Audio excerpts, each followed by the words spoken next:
God, we trust him and we see him. Kumtegeme. I hope you are blessed this morning, 14 minutes past 8 a.m. Hope FM is a station where you listen and live. I have two amazing, gifted gentlemen who are going to be breaking down to us a conversation that probably you're like, Kerry, this happens? Yes, with me. And I just want to make sure that I can hear you all this morning. I have with me on screen, and if you're joining us on Facebook, we are live. I have Dr. Duncan Ojwang, who is the Dean, African Nazarene School of Law, lecturing and researching on human rights, constitution law, and religious liberty. He's also a member of the KCPF and dedicated in using law to serve the least of these. And I love that. Also with us, if you are watching us, we are live on Facebook. We have Richard Kakito, who is a lecturer in human rights and social ethics at the Catholic University of Eastern Africa. He is the Africa Policy Advisor for Family Watch International and also serves as a co-convener of the Life Committee of Kenya Christian Professional Forum. Hey, my friend. Good morning, sirs. I'll start with you, Richard. Can you hear me? Good morning. Good morning. Good morning. Okay, Dr. John, I can hear you. Mr. Richard, good morning. Good morning. How are you? You hear me? Yes, I can hear you. I can hear you, but your frame has frozen. So yes, we can hear your voice clearly. Thank you for agreeing to come on live here on Hope FM. I'm really excited, just like many Kenyans, to learn what you really do and what it means to make policies. But first, let's break down what this agreement is about. First of all, the history of the agreement between the Economic Partnership Agreement, that's what we're talking about, and what it is, what it entails between the EU and the ACP. And just to break it down for any listener, ACP stands for African, Pacific, and Caribbean countries. And so this is the conversation we're having this morning as we try and sort out that feedback. Can you hear that feedback? I would like us to start by what is this agreement about?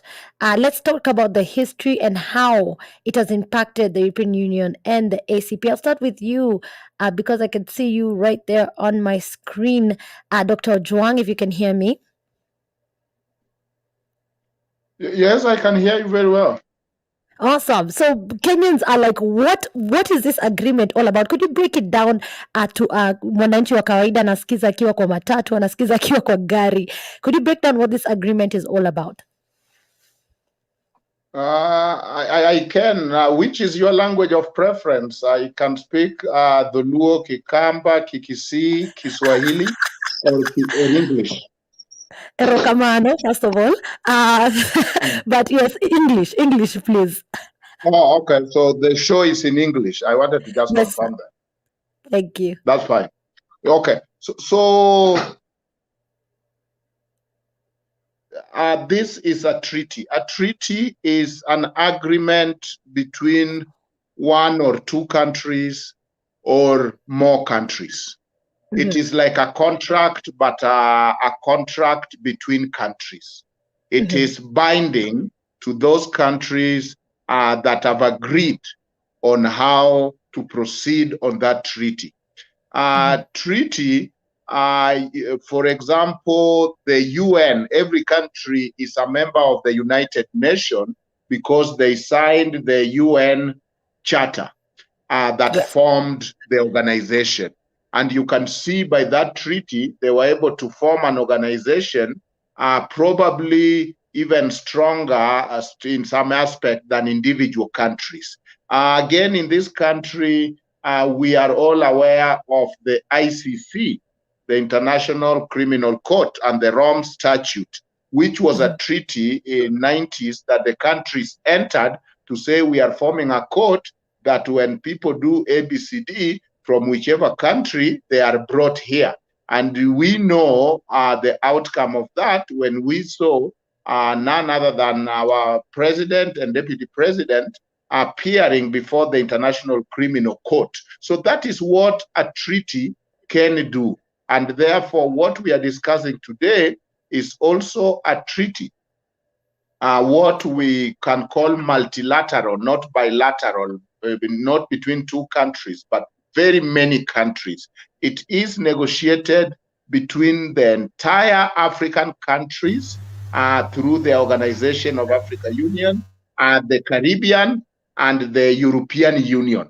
So it brings in so many members, and within that one treaty, if a country signs, then they become members of that treaty, and that law that the treaty gives become binding to their country, become binding obligation for that government and that state.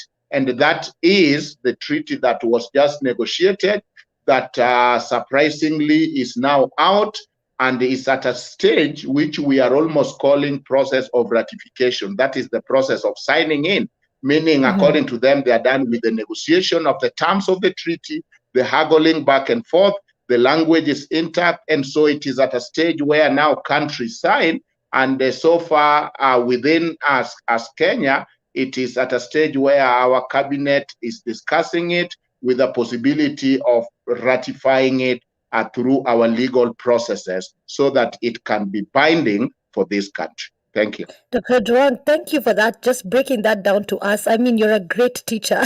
Now we understand what a treaty is. But I want to engage Richard Kakito. Thank you so much for joining us. Can you hear me?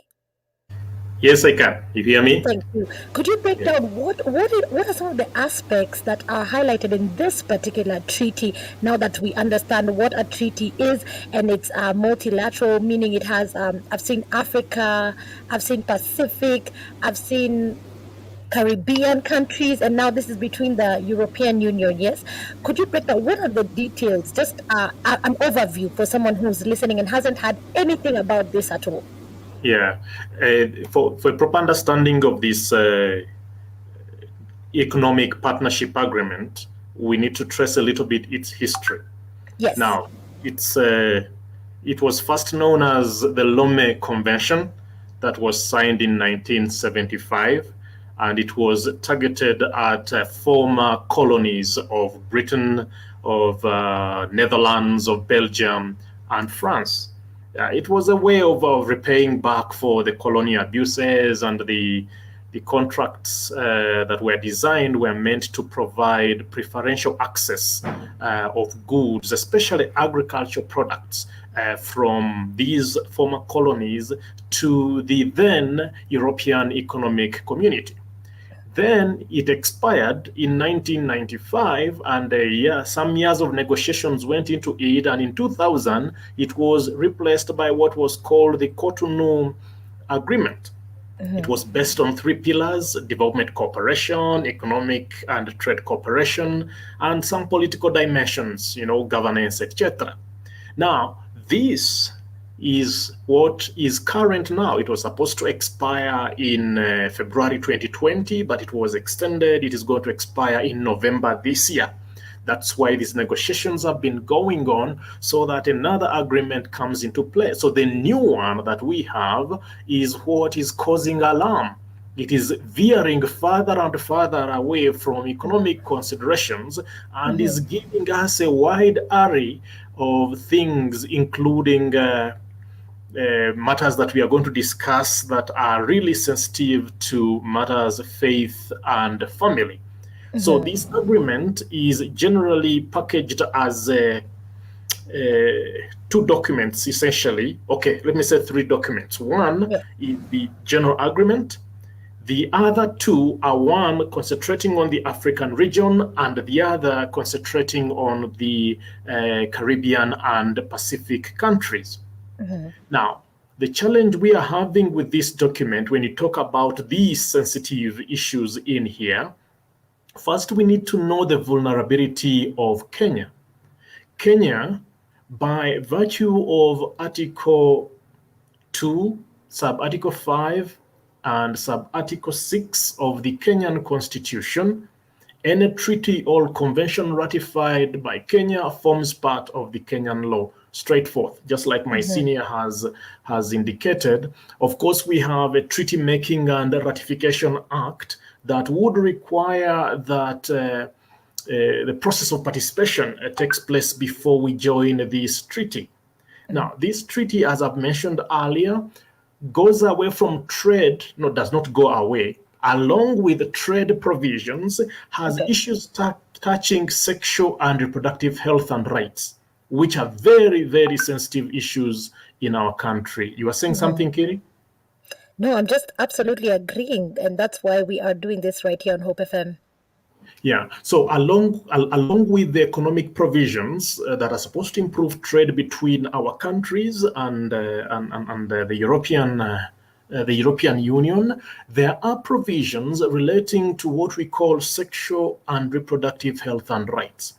These provisions have not made their way into the international core human rights instruments. We have 9 of them, and none of the core human rights instruments has the phrase sexual and reproductive health and rights.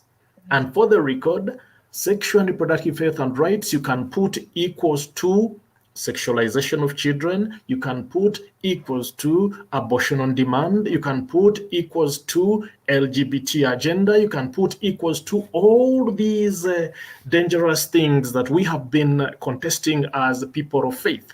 So these treaty, which is primarily meant to be an economic partnership agreement, is smuggling into our legal system something that we have always contested, something that is not even agreed upon in the international system. That's what I would mention for now.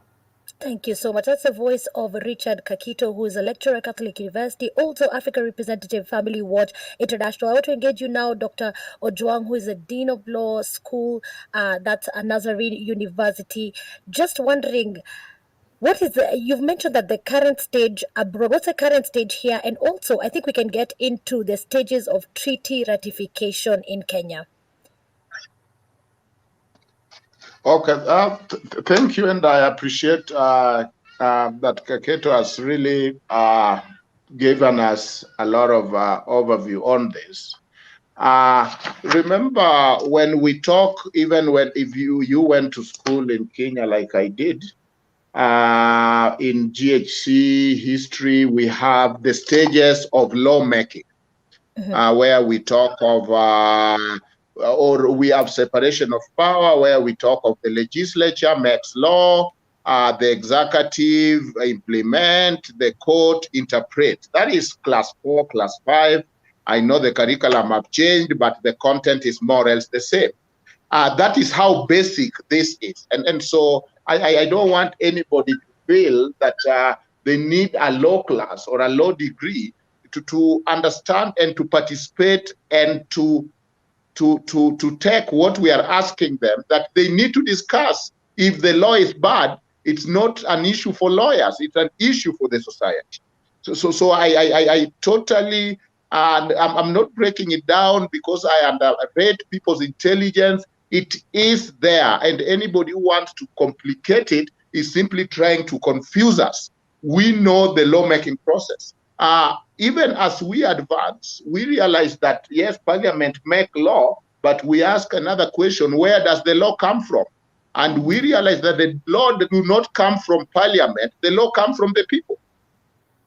And so Parliament, being a house of people's representative, brings the people's voice. So yes, Parliament make law, but Parliament do not really make law. They make law on behalf of the people.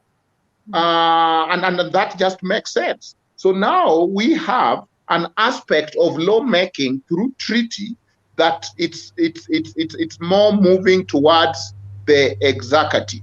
So because it is the Minister of Foreign Affairs that usually sign a treaty, and once they sign a treaty, because of Article 2.5 that Kaketo is saying, that there is a loophole that treaty, then if it is signed, of course, Parliament tried to make it a little hard by saying the ratification process will involve that treaty coming through to Parliament for it to be ratified. But we are simply talking, when we talk of a treaty, I want our listeners to understand that we are talking of law-making process. Now, in this sense, as Kaketo have put it up, those issues that are controversial in every society, and Kenya included. Those issues that are very controversial in this society, that when Kenya passed their 2010 constitution, they chose a constitution that, in my view, appear to be socially conservative.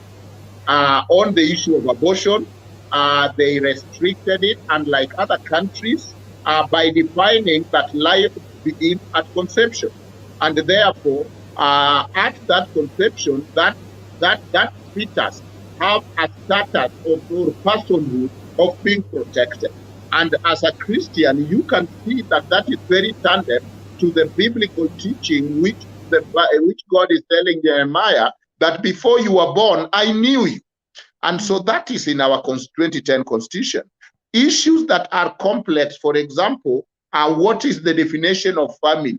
How should, what should be marriage? Is it between a man and man, or a man and woman, and the rest? These are issues that every society grapples with.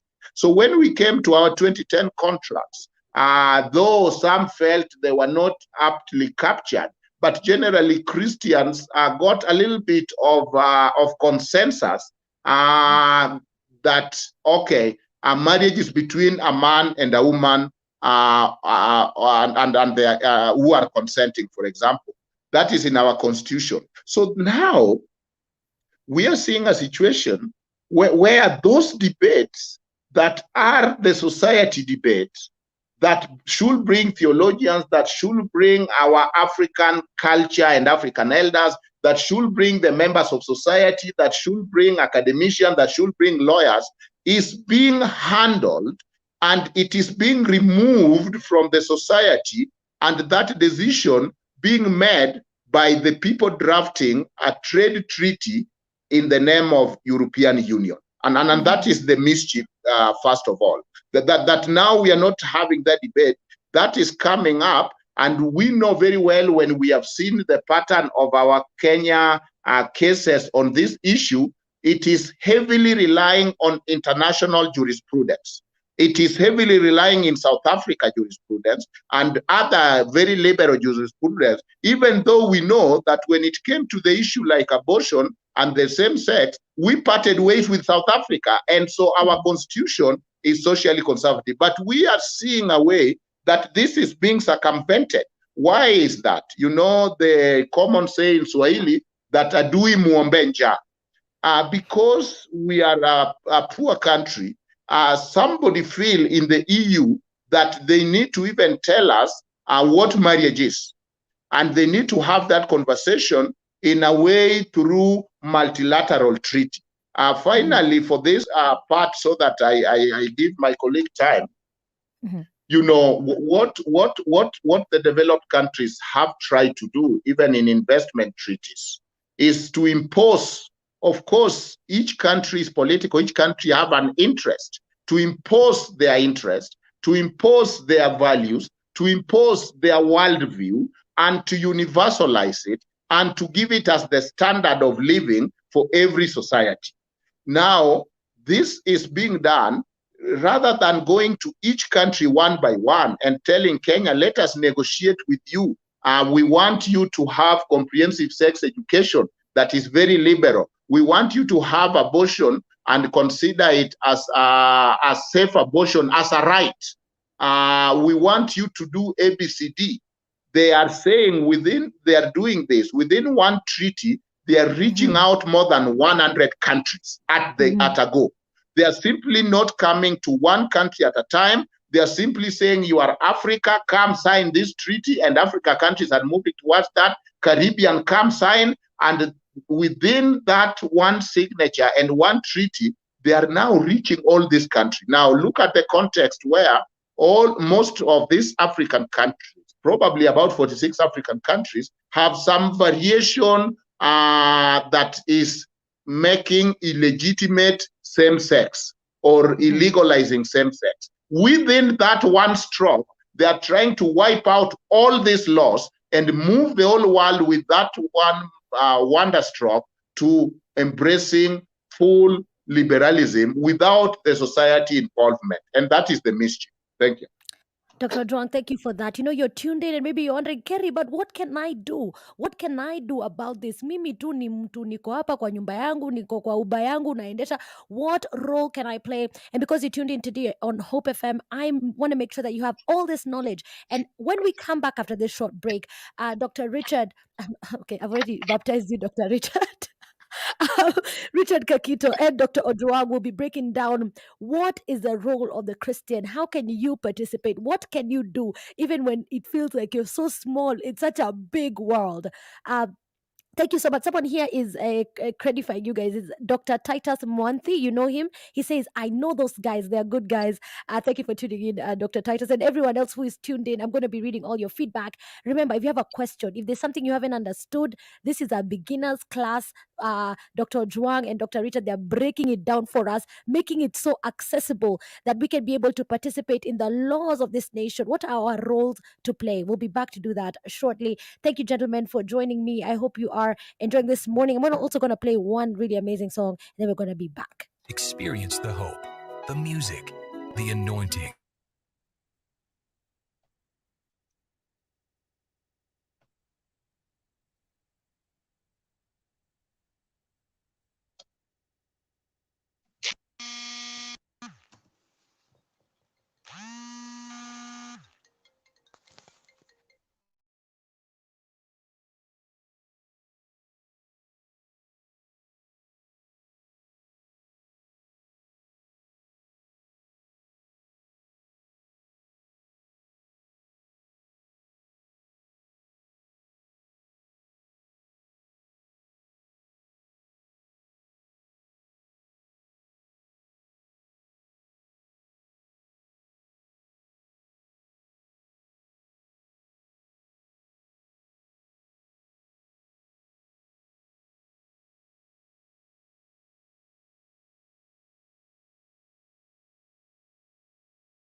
this and hanging out this morning and having a serious conversation, but in a very palatable way for each and every one of us to understand how laws are made, why they are made, and what is actually going on behind the scenes.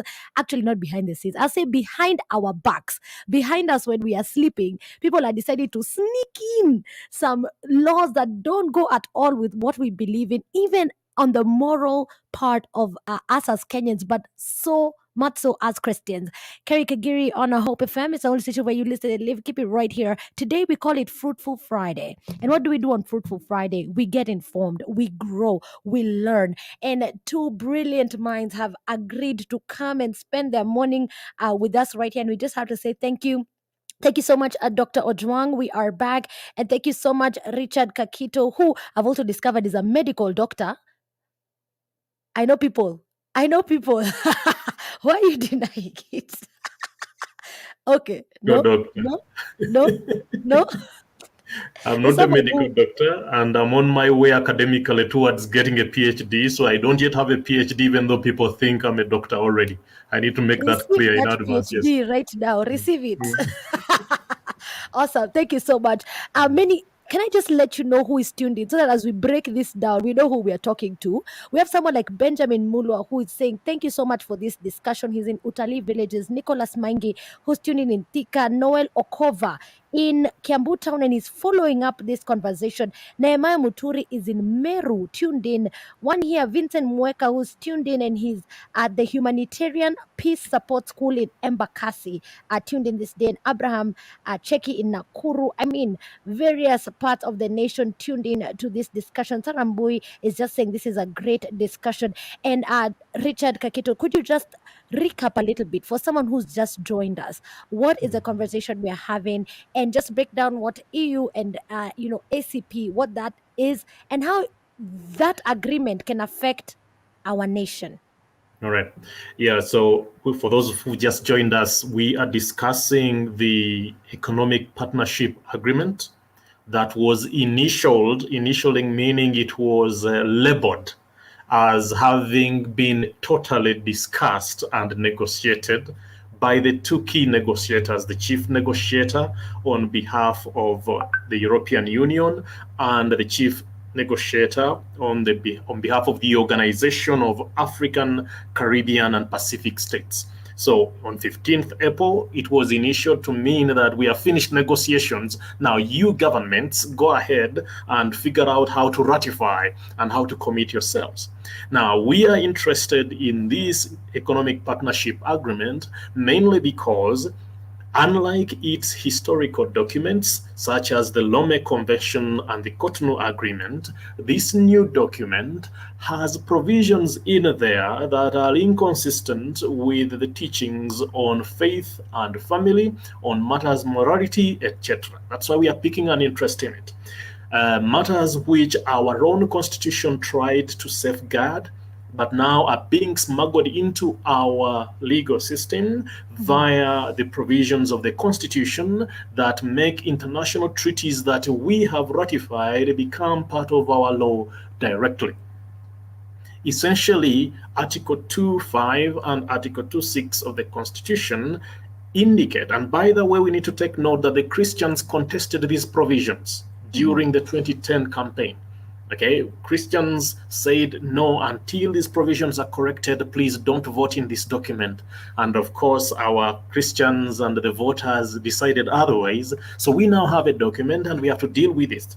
That if Kenya goes ahead and ratifies this new economic partnership agreement, a lot of the things that we had objected to in the Constitution will become applicable in our legal system. They may not be in a law, but lawyers can cite these provisions in the court of law. And we can very easily legalize via the courts some of these provisions. For example, the general part of this economic partnership agreement has in paragraph 36.2 a provision that the states, meaning the EU states and the ACP states, are to commit to the full and effective implementation of the Beijing Declaration and Platform of Action and on the ICPD conference and its reviews. Now, I need to call people to a reminder. In November 2019, we had a conference at KICC. They call it ICPD 25, funded by the Danish government, and our National Council on Population and Development was involved in organizing this. Now, this conference exposed itself because it consistently locked out anyone who had a pro-family and a pro-life views. We literally had to push our way into KICC, and they didn't let us in just because of the views we hold that are guarding the innocence of children, are guarding the family, and are guarding life. Okay, now, if you get these organizations and these conferences to become the measure of how our law is going to be implemented on matters life and family, then it means we are undermining the general understanding of our people, legally or otherwise, on questions of life and family. Okay, so those are some of the dangerous provisions. When they use the term commit to sexual and reproductive health and rights, we need to know that sexual rights have never been agreed upon in any international human rights document or any other consensus document. By consensus, it means a document where all states have agreed that this should be the term to be used. Yes. Now, interpretation-wise, we have UNFPA, UNICEF, and WHO that read this term sexual rights to include sexual orientation, gender identity, redefinition of marriage and family, and many times could include abortion. So what can someone do? You said people driving in their Ubers or in Matatus. What can a Kenyan do? I think a Kenyan, the first call I would invite Kenyans to do is to stigmatize the phrase sexual rights, reproductive rights. Every time you hear that phrase, please read the danger to family, read the danger to life. This phrase, sexual and reproductive health and rights, contains comprehensive sexuality education whose sole purpose is to sexualize our children and make them consumers of the sexual and reproductive health services. So the essential point here is to make sure our children are sexually active as early as possible so that they may demand these services. Unfortunately, some of our government departments and technocrats tend to swim along with this idea, partly because of the necessary funding they get from whichever agencies or their own paychecks. It is unfortunate, but it is necessary that if anyone cares about the protection of the innocence of our children, the protection of our families, then this phrase sexual and reproductive health and rights should not appear in any of our documents. Thank you. Thank you so much. If you're not watching us live on YouTube or you're not watching us on Facebook, that is the voice of Richard Kakito, who's a lecturer at Catholic University and also the African representative, Family Watch International. Now, I'm going to engage you, Dr. Ojwang, because time flies when you're having such an important session. And just in a little bit, what are some of the other things you can add and the provisions that Christians should be concerned about? I think Richard has tried to break some down. And also, what can they do? And who can Kenyans contact? Is there a 911? Because this is an emergency. And I'll give that to you, Dr. Ojwang. Thank you. The urgency is real, but I also think we are people of faith, and therefore our weapons are mighty. Amen.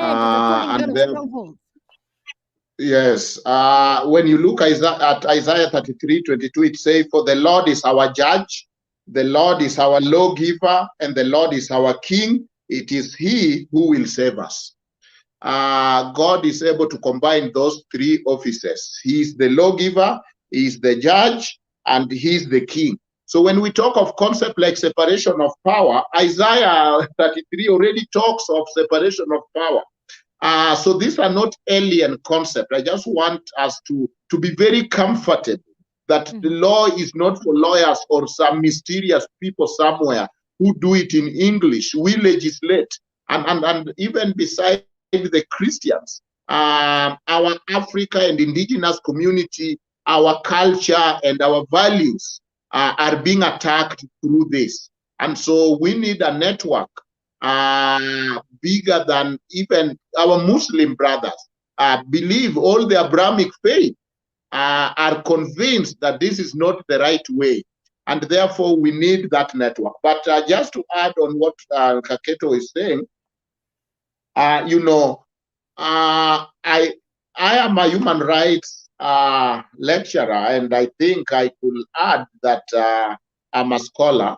I've worked with the Special Indigenous Rapporteur. I've taught human rights for so many years. I've used the African human rights mechanism. So I think I can talk as a human rights lecturer that we have noted with concern.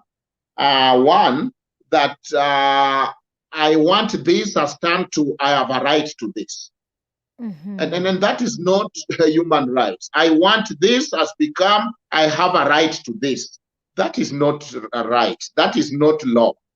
Those are just wish lists. And that is what Kaketo is saying, that people have turned human rights to be almost a wish list, where whatever I want is now a right. If I say I want sugarcane, then I just turn it to, I have a right to eat sugarcane. So who has a duty to give me that sugarcane? Little wonder. But secondly, when you look at, so we have to protect human rights from its friends. People who claim to love human rights, but we know they are not articulating these things within human rights. They are running their own agenda. So that is a goal for everybody, that I will go further, that even the moment somebody is saying this is pro-human rights, interrogate, because we have concession that yes, human rights is important, but that sometimes become the end of that agreement. After that, everybody have their own definition, or trying to impose their own definition of what is a child right, what is reproductive right, and the rest. So do not just take the packaging. I know that the power of the West is the power to define, so that they are the ones who tell us what is a right, who is a human right friendly, who is what is reproductive right, what is family right.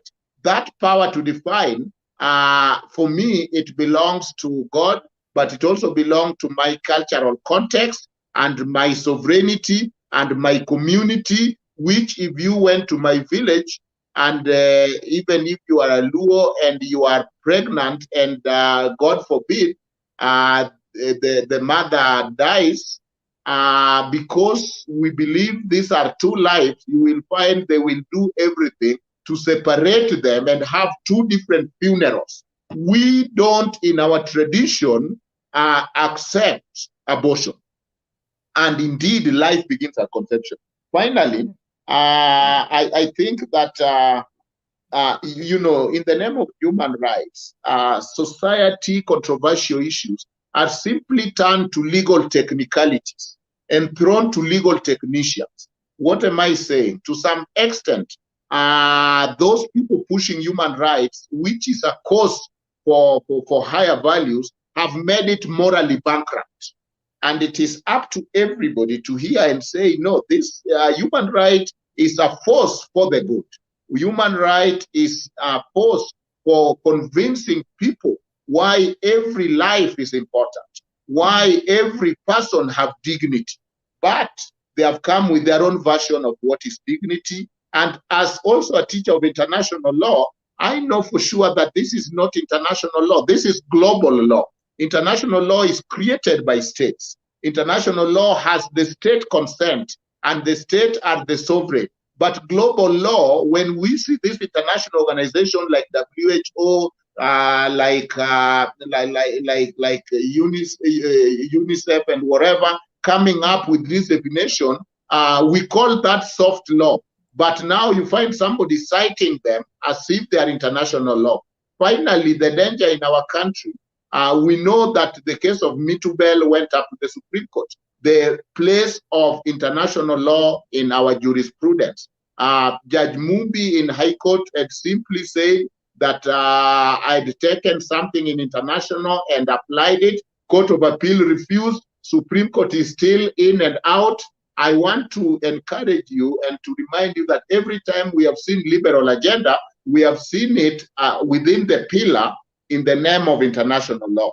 And because of that, we need to be very, very careful what we are doing. What our people can do is simply to accept what the Constitution is saying, that we are the sovereign. Sovereignty belongs to the people. And to say that, no, this is our values, this is our culture. Believe me, even countries like the US, I can give you the 6 cases, Lawrence versus Texas, the Planned Parenthood in Pennsylvania, all those cases that moved them to liberalism, Roe versus Wade on abortion, they were brought up in 2 ways. They were brought in the name of right to privacy and dignity. They were also brought in the name, and those people realized that, you know what, we might not do much with this generation like Kaketo and all these other people. Let us bring this as a school curriculum so that a child come in the name of comprehensive sex education class 1, 2, 3, 4, 5, they hammer into their head that a family can have father and father, a family can have mother and mother. These are different variation of family, and that's what we are seeing in the comprehensive sex education that is supposed to be taught in Kenya. You know, this is traditional family, but we also have modern family. And by the time this child is socialized, they accept this as the norm, and it is the way they have bypassed the churches teaching, the traditional teaching, the parents teaching through education. And therefore, we need to be very clear. Even if your child is going to private Christian school, are you not your brother's keeper? How about those who are in public school because they cannot afford it?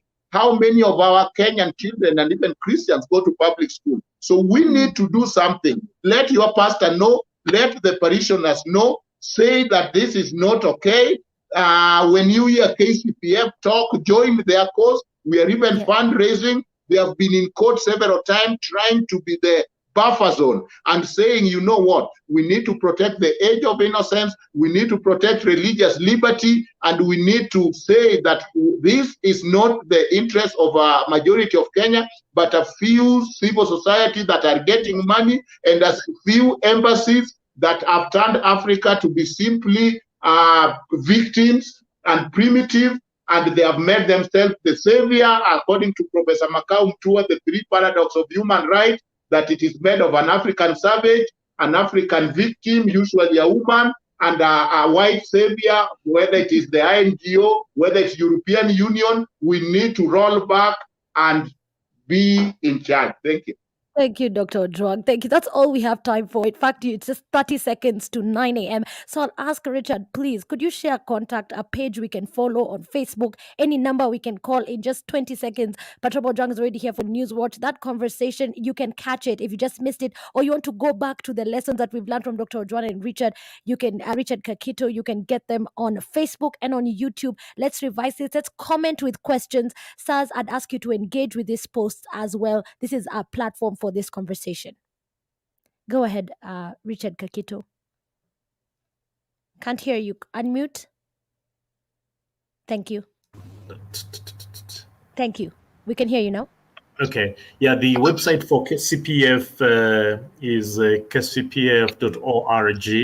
It has this information. You could check on Family Watch International .org, and the chat room where we are going to be on Facebook or YouTube. We will continue posting material there. But most importantly, we have an election coming up in 2022. Let's hold politicians to account. Politicians who are pro-SRHR should be kicked out. Politicians who are pro-comprehensive sexuality education should be kicked out. They need to know that we, the people, have the power. Thank you very much. We do. The people have the power. We are the sovereign. Thank you so much, Dr. Ojwang. Thank you, Richard Kakito. Please hang out with us some other time. We'll continue. This platform is open for you because as believers, we are going to engage in politics. We are going to learn and have good conversation, just like you learned, and we'll be able to address all these issues. Have a lovely day. And for you, my listener, have a great weekend. May God bless you and keep you. May He cause His face to shine upon you and be gracious to you. I will see you on Monday. Keep it right here on Hope FM. Great programming. Bye. Hope FM. It's now 9 a.m. Listen and live. A revival